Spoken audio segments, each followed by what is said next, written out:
ஒரு மனுஷன் எப்படி ஒரு உடை பழசானா ஒரு புதிய உடையை அணிஞ்சுக்கிறானோ அந்த மாதிரி தான் ஆத்மாவும் ஒரு பழைய உடலை விட்டுட்டு புது உடலை தேடி போகும் அப்படின்னு சொல்றாங்க. உடலை விட்டு உயிர் பிரிஞ்சிடுச்சு அப்படின்னா திருப்பி கண்டிப்பா அடுத்த பிறவி எடுக்கணும் தான் சித்தர்கள் எல்லாருமே சொல்றாங்க. இப்போ பாம்பாடி சித்தர் பாடல்லாம் பார்த்தீங்க அப்படின்னா, கடலையும் குடித்து ஏப்ப விடுவேன், மணலை கயிறா திருப்பேன். கர்ம பலன் இல்லாமல் எந்த பிறவியுடைய முடிவும் அமையவே அமையும். இந்த கர்ம பலன் தான் ரொம்ப முக்கியம். இப்போ குண்டலி தவனம் எடுத்துக்கணும் அப்படின்னா மூலாதாரம், சுவாதிஷ்டானம், மணிப்பூரகம், அநாகதம், விசுத்தி, ஆக்கினா வரை இப்போ நம்ம வந்துடுவோம்.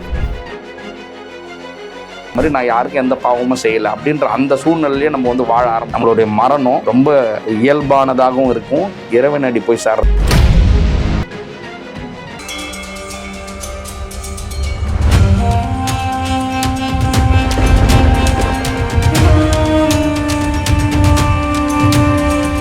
யூ தமிழ் பக்தி நேயர்களுக்கு வணக்கம். இன்றைய நேர்காணல்ல ஜோதிடர் ஞானகுரு சிவா அவர்கள் நம்மோடு இணைஞ்சிருக்காங்க. பேசலாம்.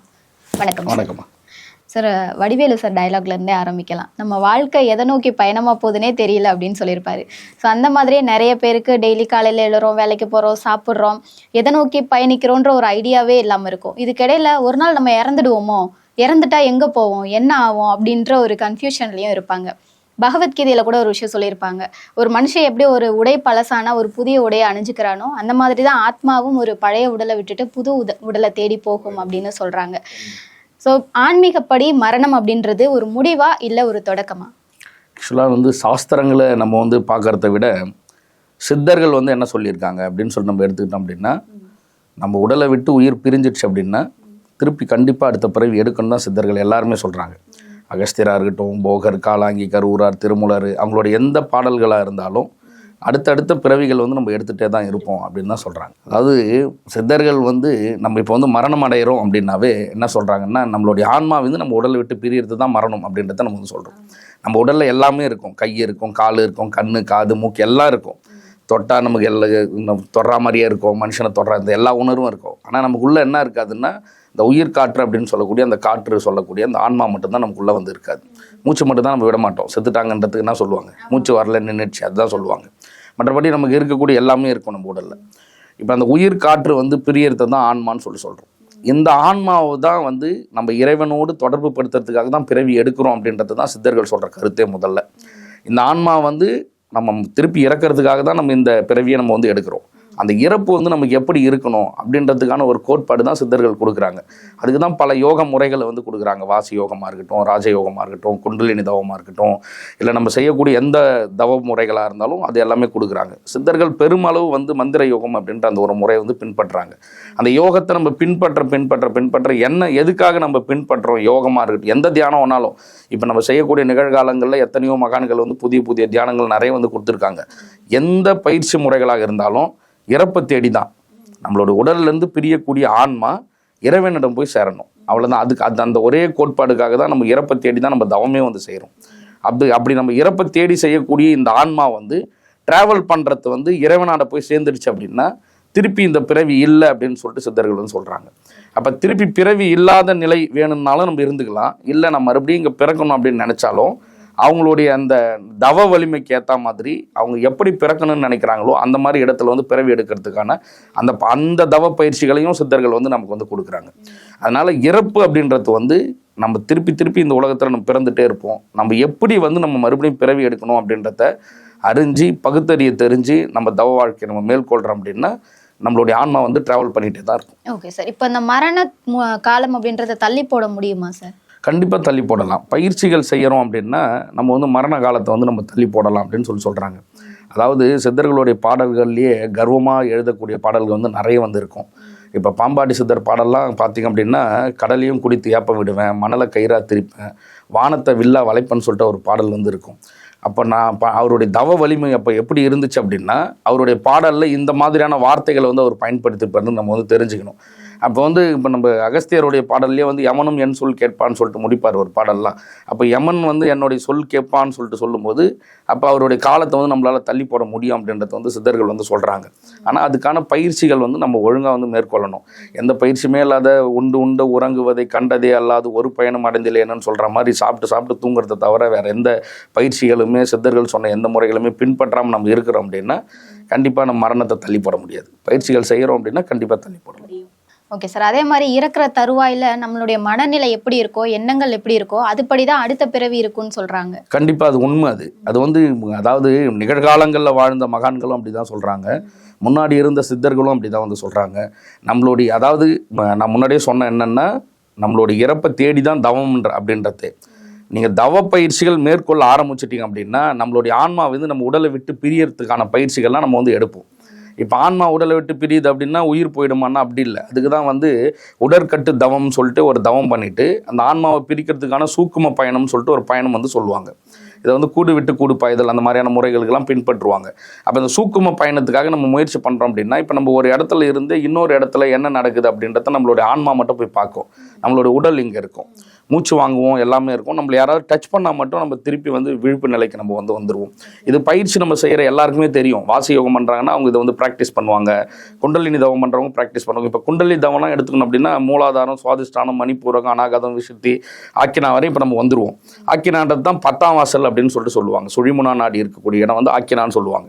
இந்த 10ஆம் வாசல்லேருந்து சக்தி பாதம், சிவசக்தி பாதம், சகஸ்காரம் வரையும் போயிடுவோம். சகஸ்காரத்துலேருந்து மேலே இப்போ நம்ம தவம் பண்ணும்போது நம்மளுடைய ஆன்மா வந்து பிரிய ஆரம்பிக்கும்.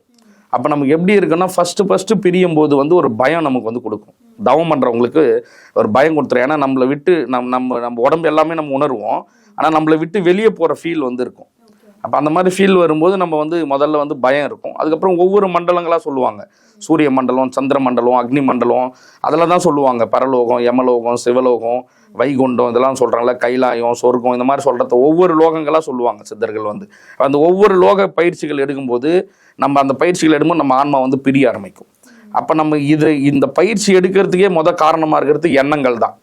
நம்ம அந்த எண்ணத்தோடு இப்போ நம்ம அங்கே ட்ராவல் பண்ணுறோம் நினைக்க தான் நம்மளுடைய ஆன்மா வந்து அங்கே ட்ராவல் பண்ண ஆரம்பிக்கும். அப்போ நீங்கள் வந்து இறக்கும் தருவாயத்தில் இருக்கும்போது நம்ம எண்ணங்களோடு நம்ம இருக்கிறோம்.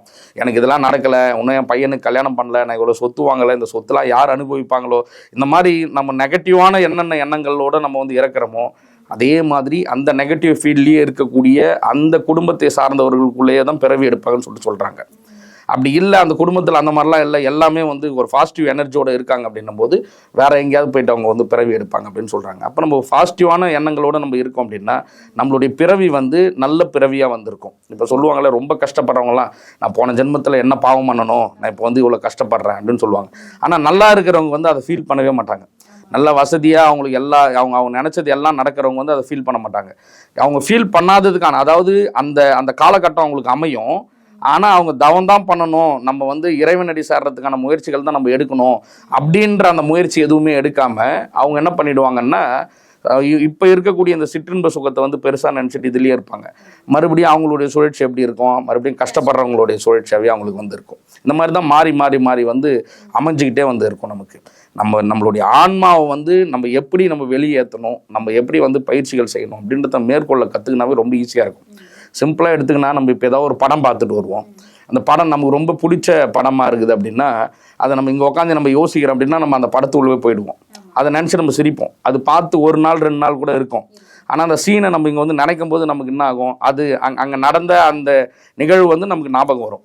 இப்போ நமக்கு பிடிச்சவங்களோட எங்கேயோ போய் நம்ம சாப்பிட்ருக்கோம், அந்த இடத்த நம்ம இப்போ நினைக்கிறோம் அப்படின்னா நம்மளுடைய ஆன்மா வந்து அங்கே ட்ராவல் பண்ணிட்டு வரும். நீங்கள் அங்கே 2 பேர் என்ன கலர் ட்ரெஸ் போட்டுருந்தீங்க, என்ன சாப்பிட்டீங்க, என்ன பேசுகிறீங்க, அது எல்லாத்தையும் நீங்கள் 2-3 நாள் கழித்து கூட நீங்கள் வந்து யோசிப்பீங்க. உங்கள் மனசு வந்து அதை வந்து எடுத்துகிட்டு வரும். இது எல்லாமே ஆன்மா வந்து அந்த இடத்துக்கு ட்ராவல் பண்ணுறது தான். இப்போ நமக்கு பிடிச்ச இடம் எங்கேயோ, இப்போ நம்ம கைலாஷ் போயிருக்கிறோம், இல்லை காசிக்கு போயிருக்கீங்க, அதுக்கும் ஒரு 1000 கிலோமீட்டர் டிஃப்ரெண்ட் இருக்குது. இல்லை வேறு ஏதாவது வெளிநாட்டுக்கு போயிருக்கீங்க, அங்கே போனதை நீங்கள் இப்போலாம் கேமரா இருக்குது, நம்ம ஃபோனில் ஃபோட்டோ எடுத்து வச்சுக்கிறோம், அப்புறம் பார்க்குறோம். இப்போ நீங்கள் கேமராவே இல்லாத போது கூட நீங்கள் அந்த இடத்த நினச்சி பார்க்குறீங்க அப்படின்னா அங்கே வந்து பனி பெஞ்சதாக இருக்கட்டும், சில்னஸில் நம்ம நடுங்கனதாக இருக்கட்டும், இல்லை நம்ம அங்கே வாங்கி சாப்பிட்ட ஏதோ ஒரு பொருளாக இருக்கட்டும், அது எல்லாமே அந்த நிகழ்வு நமக்கு அப்படியே நடந்த மாதிரி நமக்கு வந்து வருது இல்லை, ஏதோ ஒன்று இருக்கிறது. அப்போ வந்து நம்ம ஆன்மா வந்து ட்ராவல் பண்ணுது. அதனால தான் நம்மளால் அதை போய் நினைக்க முடியுது. நம்மளுடைய எண்ணத்தில் மட்டும் பதிஞ்சிருக்கக்கூடிய விஷயங்கள் வந்து அந்த மாதிரி இருக்காது. நம்மள ஆன்மா போய் ட்ராவல் பண்ணி ரொம்ப விருப்பமான விஷயங்கள் மட்டும்தான் நம்மளுடைய மனம் வந்து அதை வந்து அப்படியே எப்பயுமே பதிவு பண்ணி வச்சுக்கும். அந்த மாதிரி ஆன்மா ட்ராவல்ன்றது நம்ம சாதாரணமாக சகஜமாக இருக்கிற எல்லா விஷயங்களுமே நம்ம ட்ராவல் பண்ணிகிட்டே தான் இருப்போம். அது எப்படி முறையாக பயிற்சி பண்ணுறோமோ அதை பொறுத்து உங்களுடைய வாழ்நாளையே நீங்கள் தள்ளி போடலாம், யமன் கிட்ட சண்டை போடலாம், இல்லை நான் எப்போ இறக்கணும். இப்போ முன்னாடி இருந்த சித்தர்களுடைய வாழ்வியல் முறையிலேயே அவங்களுடைய இறப்பை வந்து கணிச்சு வைக்கிறது தான் அவங்களுடைய ஜீவ சமாதினே சொல்லுவாங்க. நான் இன்றைக்கி தான் சாவேன், இத்தனை மணிக்கு செத்துருவோம்பா, எல்லாரும் வர சொல்லுப்பான்னு முன்னாடியே சொல்லிடுவாங்கன்னு சொல்லுவாங்க. இப்போவும் நிறைய இடங்கள் இதெல்லாம் வந்து நடந்துட்டு தான் இருக்குது. ஒரு சில இடங்களில் பயிற்சி ஒழுங்காக செய்கிறவங்களுக்கு இதெல்லாம் சொல்லிட்டு தான் வந்து இறந்து போகிறாங்க. அப்போ அவங்களுடைய இறப்பு வந்து அந்த இறப்பு வந்து எப்படி இருக்கும் அப்படின்னா, எனக்கு எல்லாம் போதும், எனக்கு எல்லாமே இப்போ திருப்தி ஆயிடுச்சு, நான் இதுக்கப்புறம் வந்து கடவுளை போய் அடைஞ்சா போதும் அப்படின்ற அந்த இறப்பாக வந்து அது வந்து இருக்கும். இப்போ நீங்கள் சொன்ன மாதிரி அந்த பயிற்சி செய்யாமலும் கூட ஒரு சிலர் வயசான காலத்தில் நான் இன்னும் கொஞ்சம் நாள் இறந்து போயிடுவேன் அப்படின்னு சொல்கிறதா இருக்கட்டும், இல்லை ஒரு மனைவி ஒரு கணவன் கிட்ட இல்லை எனக்கு போக வேண்டிய நேரம் வந்துருச்சுன்னு சொல்லி நிறைய பேர் இறந்து போன அந்த நியூஸாக இருக்கட்டும் நம்ம எல்லாமே பார்த்துருப்போம். ஸோ அந்த மாதிரி மரணத்துக்கு முன்னாடி ஒரு சில அறிகுறிகள் தெரியும் அப்படின்னு சொல்கிறாங்க. அது என்ன மாதிரி உண்மை? ஏதாவது என்னென்னா இப்போ சித்தர்களே வந்து என்ன சொல்கிறாங்கன்னா, சாதாரணமாக இப்போ நம்ம எந்த பயிற்சியிலுமே நம்ம வந்து ஈடுபடலை, நான் ஒரு இறை சிந்தனையோட மட்டும் இருந்த ஒருத்தராக இருக்காங்க. இப்போ எனக்கு தெரிஞ்சே வந்து டெய்லி சூரிய வழிபாடு மட்டும் செஞ்சுட்டே இருந்துட்டு அவருடைய இறப்பை வந்து அவர் சொல்லிட்டு போனார். கரெக்டாக அந்த நாள் வந்து அவர் இறந்துட்டார். என்ன அவர் சொன்ன டைமில் இறக்கலை, ஆனால் அந்த கிழமையில் வந்து அவர் இறந்துட்டார் அவர் சொன்ன மாதிரியே. ஆனால் டெய்லி அவர் எதுவும் பண்ண மாட்டார். டெய்லி காலையில் குளிப்பார், குளிச்சுட்டு சூரியனை வணங்குவார், வேறு எதுவும் அவருக்கு தெரியாது. அவர் வேலைக்கு விவசாயத்துக்கு போயிட்டார். ஆனால் அவர் கரெக்டாக வந்து சொன்னார். அவருடைய இறப்பு அன்னைக்கு வந்து கருடன் வந்துச்சு அப்படின்னு சொல்லி நாங்களாம் வந்து உண்மையாகவே அதெல்லாம் பார்த்தோம். இப்போ அந்த மாதிரிலாம் இருக்கும்போதெல்லாம் இதெல்லாம் வந்து அவர் எந்த பயிற்சியுமே வந்து செய்யலை. உதாரணத்துக்கு இதெல்லாம் நம்ம வந்து ஆய்வுகள் செய்யும்போது என்னன்னா, இதெல்லாம் வந்து முற்பிறையுடைய பதிவு தான்.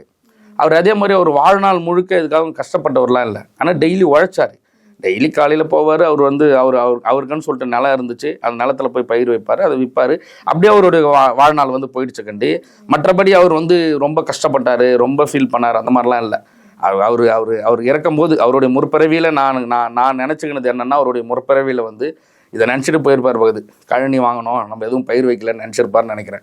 மற்றபடி அவர் எல்லா சுகங்களையும் அனுபவித்து நல்லாவே இறந்து போனார். இறந்தனால முன்னாடியே, அதாவது குறைஞ்சது உடல் நோயெலாம் எதுவும் வரல, குறைஞ்சது ஒரு 6-7 மாதத்துக்கு முன்னாடியே நான் இவ்வளோ நாளுக்கு அப்புறம் இறந்துருவோன்னு சொல்லிட்டு அவங்கவுங்க பசங்களுக்கு எல்லாத்தையும் சொத்தெல்லாம் கரெக்டாக பிரித்து கொடுத்துட்டு கரெக்டாக வந்து இறந்து போயிட்டார் ஃபுல்லாக. இதெல்லாம் வந்து நடக்கிறதுக்கான காரணம் முற்பிறவியோடைய பலன் தான்.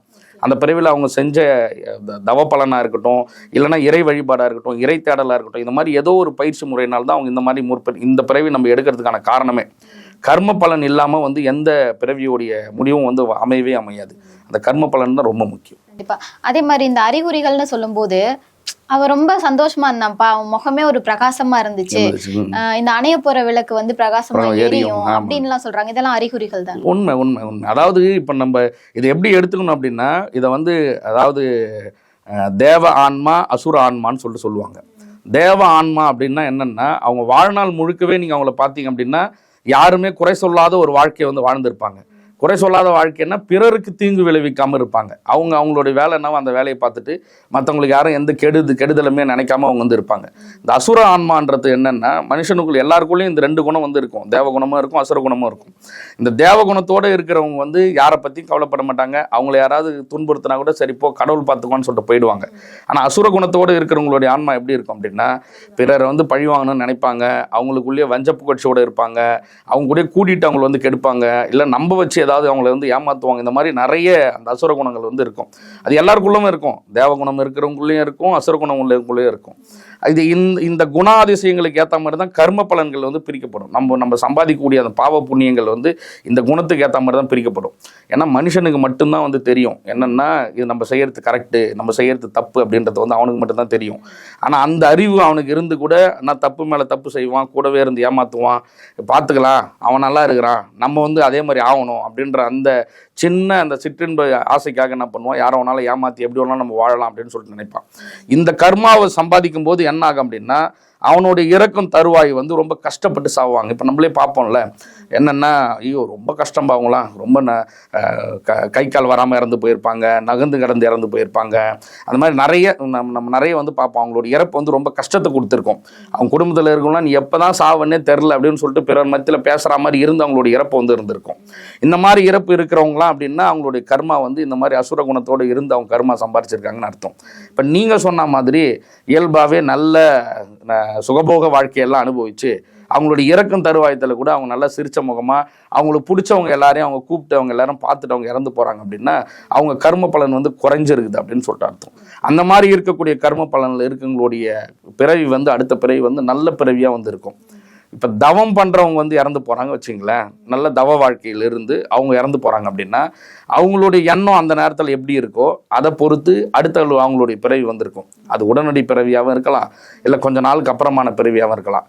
அவங்களுடைய பிறவி எடுத்த உடனே என்ன பண்ணுறாங்கன்னா அவங்க தவ வாழ்க்கையுள்ள போயிடுவாங்க. அதுக்கான கனெக்டிவிட்டி பர்சன்ஸ் வந்து அவங்களால வந்து அமைஞ்சிருவாங்க. அந்த சோல் வந்து அது வந்து ஏற்படுத்தி கொடுத்துரும் ஃபுல்லாக. அப்போ நம்ம உடனே வந்து அந்த பயிற்சிக்கு அவங்க வந்து தயாராகிடுவாங்க. இப்போ வள்ளல் பிரான்லாம் பார்த்திங்க அப்படின்னா மனுஷனாக பிறந்து நம்ம கண் முன்னாடியே வந்து ரொம்ப குறுகிய காலத்தில் தவ வாழ்க்கையில் இருந்து அவர் வந்து சமாதி அடைஞ்சவர். அதே மாதிரி விவேகானந்தர் எடுத்துக்கிட்டால் குறுகிய காலத்தில் அந்த மாதிரி வந்து சமாதி அடைஞ்சவங்க. இவங்களாம் என்னன்னா சும்மா அந்த குறை, அந்த தொட்ட குறை விட்ட குறைன்னு சொல்லுவாங்க, அந்த குறையை வந்து நிறைவு பண்ணிவிட்டு அவங்க உடனே வந்து பிறவி எடுத்துட்டு அந்த பலனை முடிச்சுட்டு மறுபடியும் அவங்க வந்து இறையடி போய் சேர்ந்துடுறாங்க. ஓகே சார், இப்போ ஒருத்தர் உயிரோடு இருக்கும்போதே அவருக்காக பிரார்த்தனைகள் நம்ம பண்றது வேற, நல்லா இருக்கணும், அவங்க சந்தோஷமா இருக்கணும்னு. ஆனா அதுவே ஒரு நமக்கு மனசுக்கு பிடிச்சவங்க இறந்ததுக்கு அப்புறமா அவங்களுக்காக பிரார்த்தனைகள் பண்ணுவாங்க. ஸோ அதெல்லாம் அவங்கள போய் சேருமா? கண்டிப்பாக சேரும். எப்படின்னா இப்போ உதாரணத்துக்கு எடுத்துக்கோ, நம்ம வீட்டில் இருக்கக்கூடிய அப்பா அம்மாவோ இல்லைன்னா வந்து தாத்தா பாட்டியோ இந்த மாதிரி யாராவது இருக்காங்க அப்படின்னா வாழ்நாளில் நீங்கள் அவங்களுக்கு இன்பம் அளிக்கக்கூடிய சொல்லாமல் அவங்கள கஷ்டப்படுத்திகிட்டே இருந்துட்டு சாப்பாடு போடாமல் தண்ணி கொடுக்காம அவங்களுக்கு ஒரு சராசரியாக ஒரு மனுஷன் வாழறதுக்கான எந்த இதுவுமே செய்யாமல் அவங்க இறந்த பிறகு நீங்கள் வந்து திதி கொடுக்கறதோ இல்லை அவங்களுக்காக நான் எங்கள் தாத்தாவுக்கு படைச்சது எல்லாம் நான் வச்சுருக்கேன் அவங்களுக்காக திருவிழா மாதிரி கொண்டாடுறது இதெல்லாம் பண்ணுறதுல எந்த பலனும் இல்லை. இதுவே நீங்கள் வாழ்நாள் முழுக்க அவங்க மேலே நான் அன்பாக இருந்தேன், அவங்க எங்கள் மேலே வந்து அன்பாக தான் இருந்தாங்க, அவங்க இல்லாதது எனக்கு வருத்தமாக தான் இருக்குது, அவங்களுக்காக நான் வந்து பிரார்த்தனை பண்ணுறேன் தெய்வத்தாண்டனத்தை வந்து கண்டிப்பாக அது வந்து அந்த ஆன்மா வந்து ஏற்றுக்கும். ஏன்னா அந்த மாதிரி நம்ம மேலே பற்றோடு இருந்து இறந்து போகக்கூடிய ஆத்மாக்கள் வந்து அவங்களே தான் சுற்றி வந்து வரும், வேற எங்கேயுமே இருக்காது. அடுத்த பிறவி எடுக்கிற வரையும் அவங்களுக்கான தகுதியான உடல் உயிர் கிடைக்கிற வரையும் அது அப்படியே தான் வந்து இங்கே தான் இருக்கும். அப்போ இது எல்லாத்தையும் வந்து அவங்களுக்கு ஏற்றுக்கும். இது எல்லாமே அந்த இப்போ நம்ம இங்கே வணங்கக்கூடிய வேண்டக்கூடிய எல்லா செயல்களும் அந்த ஆன்மாவுக்கு கண்டிப்பாக போய் சேரும். ஓகே சார், இப்போ மனித வாழ்க்கையில மரணம் அப்படின்றது ஒண்ணு நிச்சயமான ஒண்ணு. ஆன்மீகத்துல இதுக்கு ஆறுதலா சொல்லணும்னா என்ன விஷயங்கள் சொல்லலாம்? அதாவது என்னன்னா மரணத்தை தேடி தான் மனுஷனுடைய வாழ்க்கைன்றது அது எப்போ வேணாலும் நமக்கு வந்து ஏற்படும். நம்ம வந்து இறப்பை வந்து ஒரு பெரிய விஷயமா நம்ம வந்து நினச்சிக்கூடாது. வாழற வரையும் நம்மளாண்ட இருக்கு நிறைய பேர் நம்ம பார்க்குறோம், வசதி இருக்கும், ஆனால் அவங்களால வசதியாக வாழ மாட்டாங்க. அவங்களாண்ட காசுன்னு குறையில்லாத இருக்கும், ஒரு கார் கூட இருக்காது அவங்க வீட்டில் இருக்கிறவங்களும் வேறு எங்கேயும் கூட்டிகிட்டே போயிருக்க மாட்டாங்க. அவங்க கடை இருக்குன்னா அந்த கடையை மட்டுமே தொழில்னு சொல்லிட்டு அப்படியே வாழ்வாங்க. நான்லாம் பார்த்த வரையும் இந்த ஸ்ட்ரைக் விடும்போது இந்த மாதிரி நாட்களில் மட்டும் எங்கேயாவது பக்கத்தில் இருக்கிற கோயிலுக்கு போயிட்டு வரது, சினிமாவுக்கு போயிட்டு வரது, அதுவே அவங்களுடைய பெரிய வாழ்க்கையாக வந்து இருக்கும். அப்படிலாம் இல்லாமல் நம்ம இப்போ இந்த பிறவி எடுத்துட்டோம். இப்போ மனுஷ பிறவி கிடைக்கிறதுக்கு வந்து மாணிக்கவாசகர் வந்து ரொம்ப பெருசாக சொல்கிறார். புல்லாய் பூடாய் புழுவாய் மரமாய் பல்விருகமாயின்னு சொல்கிறார். இவ்வளோ பிறவிகள் எடுத்து தான் நம்ம வந்து மனுஷனாக நம்ம வந்து பிறக்கிறோம். இப்போ இந்த மாதிரி கிடைக்கக்கூடிய இந்த மனுஷ பிறவி நம்ம வந்து பயன்படுத்திக்கணும்னு சொல்கிறேன். அட்லீஸ்ட்டு இப்போ நீங்கள் எந்த மதத்தை சார்ந்தவரானாலும் இருக்கலாம், அங்கங்கே இருக்கக்கூடிய உங்களுடைய ஆன்மீக ஸ்தலங்களுக்கு நம்ம போயிட்டு நம்மளுடைய பதிவு தானே எல்லாம் மனசில் பதிவு தானே போகுது. நம்ம பிடிச்ச இடங்களை நம்ம போய் பார்க்கறது, எத்தனையோ வகையான உணவு முறைகள் வந்து இருக்குது. நம்ம தமிழ்நாட்டில் மட்டும் இல்லை, இந்தியாவை சுற்றி எத்தனையோ விதவிதமான உணவு முறைகள் இருக்குது. உங்களுக்கு பிடிச்ச மாதிரி போய் நம்ம சாப்பிட்றது, ஒவ்வொரு பகுதிகளிலும் இருக்கக்கூடிய நிறைய விஷயங்களை போய் நம்ம வந்து தெரிஞ்சுக்கிறது. எந்த பயிற்சியும் செய்ய முடியல அப்படின்னா கூட இதெல்லாம் பண்ணலாம். வசதி இல்லை அப்படின்னா உட்காந்துட்டு உங்களால் தவம் பண்ண முடியும்னா தவம் பண்ணலாம். இறப்புன்றது வந்து இவரே வந்து என்ன சொல்கிறாரு, யோகானந்த பரமஹம்சர் வந்து என்ன சொல்கிறாரு, இறப்புன்றது பக்கத்து ரூம் கதவுன்றாரு. இந்த கதவுலேருந்து பக்கத்து ரூம் போகிறோம், அவ்வளோதான், வேறு எதுவும் இல்லை. நீங்கள் வீட்டில் 2 ரூம் வச்சுருக்கீங்கன்னா இந்த கதவை திறந்துட்டு பக்கத்து ரூம் கதவுக்கு நீங்கள் போயிடுறீங்க. மறுபடியும் அதே வாழ்க்கையில் தான் நீங்கள் வந்து வாழ போகிறீங்க. திருப்பி இதே மாதிரி வாழ்க்கை சூழ்நிலை வாழ போகிறீங்க. அந்த வாழ்க்கை சூழ்நிலை இல்லாமல் நம்ம மாறி வாழணும் அப்படின்றதுக்கான ஒரே வழி தவம் தான். நீங்கள் ஏதோ ஒரு தவ பயிற்சி, உங்களுக்கு தெரிஞ்ச ஏதோ ஒரு தவ பயிற்சி நீங்கள் செய்கிறீங்க அப்படின்னா அடுத்து நம்ம செய்யக்கூடிய அந்த பயிற்சி நம்ம அடுத்த பிறவியில் நம்ம வந்து எடுக்கிறோம் அப்படின்னும் போது யாராவது உடனே ஏதாவது குரு வந்து நமக்கு வந்து கனெக்டிவிட்டி ஆகிட்டு அது சம்பந்தமான ஆட்களே நமக்கு வந்து அமைவாங்க. உடனே நம்ம அந்த பயிற்சி உள்ள வந்து நம்ம வந்து போயிடலாம். அதனால தான் அட்லீஸ்ட் நீங்கள் வந்து தவம் பண்ண முடியல, எனக்கு கஷ்டமாக இருக்குன்னா உபாசனை முறைகளாவது எடுத்துகிட்டு அந்த மாதிரியாவது பயிற்சி எடுங்க அப்படின்னு வந்து சொல்கிறது. ஏதாவது பயிற்சி உள்ள நம்ம வந்து இந்த மாதிரி ஏதோ ஒரு இறை சிந்தனை தேடலே நம்ம இருக்கும்போது நம்ம இறப்பை பற்றியான சிந்தனைகளை பற்றி கவலை வந்து நமக்கு இருக்காது. ஏன்னா எதுவாக இருந்தாலும் எல்லாம் கடவுள் பார்த்துக்க போகிறாரு. இப்போ சாதாரணமாக அந்த மாதிரி சிந்தனையில் இருக்கும். நீங்கள் கேட்குறீங்க, அவங்களுக்கு ஏதாவது ஒன்று நடக்குது அப்படின்னா என்ன சொல்லுவாங்க? விடுங்க, பார்த்துக்கலாம், எல்லாம் சாமி இருக்கிறாங்க, கடவுள் இருக்காங்க, அவங்க பார்த்துக்குவாங்க அப்படின்ற அந்த மனநிலை நமக்கு வந்துடும். அப்போ சாவு வரும்போது அந்த மனநிலை தான் அவங்களுக்கு வந்து இருக்கும். அப்போ இறப்பு வரும்போதும் கடவுள் பார்த்துக்குவாருன்ற அந்த மனநிலை நமக்கு வருது அப்படின்னும் போது அந்த இறைவன் வந்து நமக்கு இப்போ பிரபஞ்சத்தாண்ட இருந்து நமக்கு பெருவிதமான ஆற்றல் வந்து நமக்கு கிடைக்கும். நம்ம இங்கே வாழும்போதே என்ன தான் நான் வந்து தவம் பண்ணுறேன், நான் வந்து ஒழுக்க செயலராக இருக்கேன் அப்படின்னு சொல்லிட்டு நம்ம சும்மா சொல்லிக்கணும். நம்ம மற்றவங்களுக்காக நம்ம சொல்லிட்டு நம்ம அந்த நித்திய ஒழுக்கம் அப்படின்னு சொல்லக்கூடிய இந்த ஆணமும் கண்மும் மாயை அப்படின்னு சொல்லக்கூடிய இந்த வாழ்க்கை சூழ்நிலை நம்ம வாழ்ந்துக்கிட்டு பிறரை வந்து மனசுள்ளியே வஞ்ச புகழ்ச்சியோடு நம்ம வாழ்ந்துக்கின்னு பிறரை துன்புறுத்திக்கிட்டு நம்ம உயிர் மாதிரி தான் அவங்கன்னு சொல்லிட்டு நினைக்காம பிறரை வந்து கேடு நினச்சிக்கிட்டு, ஆனால் தோற்றம் மட்டும் நம்ம வந்து நான் வந்து ஒரு பக்திமானாக இருக்கிறேன், இறை சிந்தனை உடையவராக இருக்கிறேன், யோக மார்க்கத்தை பின்பற்றுறேன் அப்படி மட்டும் வச்சுட்டு நம்ம வாழறோம் அப்படின்னா இனி எத்தனை பிறவி எடுத்தாலும் நம்மளுடைய பிறவி வந்து ரொம்ப கஷ்டப்பட்டு, நம்மளுடைய வாழ்க்கை சூழ்நிலை ரொம்ப கஷ்டப்பட்டு, நம்ம இப்போ யாரெல்லாம் கஷ்டப்படுறாங்க, இப்போ ஔவையார் சொல்கிற மாதிரி கண் தெரியாமலோ இல்லை கூணு விழுந்தோ அந்த மாதிரியான பிறவிகள் நம்ம அடுத்தடுத்து நம்ம கடவுள் நம்ம கொடுத்துட்டே தான் இருப்பார்.